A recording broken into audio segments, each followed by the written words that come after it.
जब केजरीवाल जी आए, शुरुआत में ही मैंने इनको थोड़ा देखा, ऑब्जर्व किया। जितना मोदी जी एंटी दलित हैं उतना ही है। मनरेगा की लाइन में जाके देखो, दलित, पिछड़े, आदिवासी वहां मिलेंगे आपको। जब आपको जरूरत थी, कांग्रेस पार्टी के लोग आए थे, मैं आया था, केजरीवाल जी नहीं आए थे। और जहां भी, मैं बता रहा हूं आपको, आप देख लीजिए, जहां भी किसी भी हिंदुस्तानी पर आक्रमण होता है, चाहे वो मुसलमान हो, दलित हो, आदिवासी हो, गरीब किसान हो, आपको वहां राहुल गांधी और कांग्रेस पार्टी दिखेगी। और आप देख लीजिए, पिछले 10 साल की बात है, 15 साल की बात है, देख लीजिए, जहां भी आक्रमण होता है, जहां भी लोगों को डराया जाता है, हम वहां जाकर खड़े हो जाते हैं। हमारी विचारधारा की लड़ाई है, हमारी कॉन्स्टिट्यूशन की लड़ाई है, संविधान की लड़ाई है। और देश में 2 विचारधाराएं हैं, एक आरएसएस की विचारधारा और दूसरी कांग्रेस पार्टी की विचारधारा। एक विचारधारा जो संविधान को खत्म करना चाहती है, जनता को बांटने का काम करती है, नफरत फैलाने का काम करती है, और दूसरी विचारधारा जो इसकी रक्षा करती है, नफरत को मिटाती है। हमारे जो सबसे बड़े नेता थे महात्मा गांधी जी, आज उनकी हत्या की गई थी। हत्या क्यों की गई? क्योंकि वो नफरत के खिलाफ खड़े थे,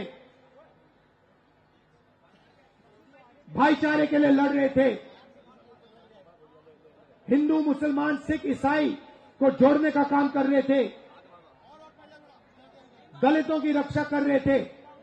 इसीलिए उनकी छाती में 3 गोली मारी गई। और किसने मारी? वही लोग जिनकी विचारधारा आज हिंदुस्तान को चला रही है।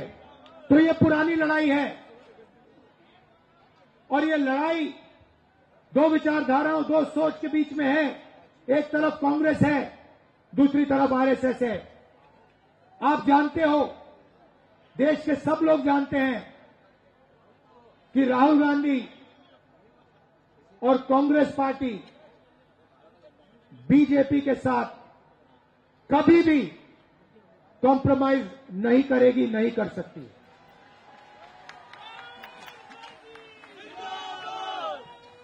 और आप देखिए, मेरा इंटरोगेशन हुआ, 55 घंटे, 32 केस लगा रखे हैं। मैं नहीं डरता उनसे, मुझे कोई नहीं फर्क पड़ता। मैं कहीं नहीं भागा था, मैं दौड़ के नहीं निकला। मैंने कहा भैया गिरफ्तार करना, पकड़ो मुझे, ले जाओ अंदर। मैं नहीं डरता तुम लोगों से। मेरा घर उठा के छीन लिया, मेरा घर उठा के छीन लिया।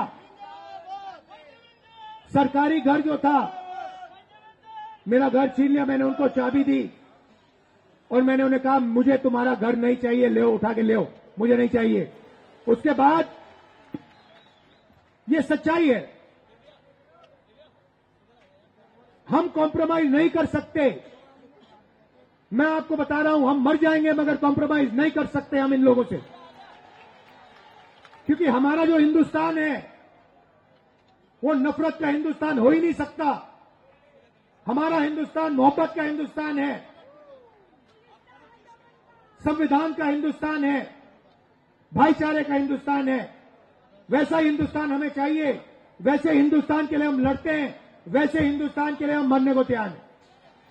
और हम आपसे यहां झूठे वायदे करने नहीं आए हैं।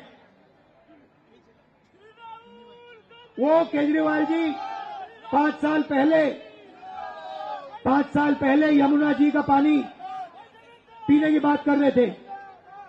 आज किसी ने मुझे बताया कि प्रेस कॉन्फ्रेंस कर रहे हैं यमुना के पानी की बोतलों के साथ। खोखलापन है, एक के बाद एक झूठ बोलते हैं। जैसे मोदी जी झूठ बोलते हैं वैसे केजरीवाल जी झूठ बोलते हैं, कोई फर्क नहीं है। शायद एक ही बात है, शायद केजरीवाल जी मोदी जी से भी ज्यादा चालाक है।